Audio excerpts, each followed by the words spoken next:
হয় তেখেতৰ যিটো মুখৰ পৰা ওলোৱা বাক্য সেইটো ৰক্ষা কৰিবলৈ চেষ্টা কৰিব লাগিব আমি আৰু আজি অনুভৱ কৰিছোঁ যে বিগত চৰকাৰখনত অসম গণ পৰিষদ দলৰ প্ৰতিনিধি হৈ মিত্ৰজোঁট হৈ নিশ্চয় মানে আমি এক ভাল অংশীদাৰ আছিলোঁ য'ত আমি ৰাইজৰ কামৰ কাৰণে একেলগে কাম কৰিব পাৰিছিলোঁ আৰু ভৱিষ্যতৰ দিনতো নিশ্চয় আমি আশা কৰিম যে এইখন চৰকাৰে অসমৰ ৰাইজক পুনৰ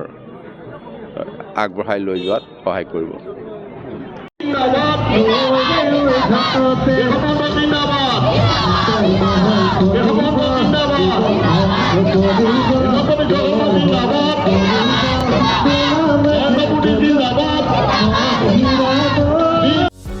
যিকোনো খবৰৰ বাবে যোগাযোগ কৰক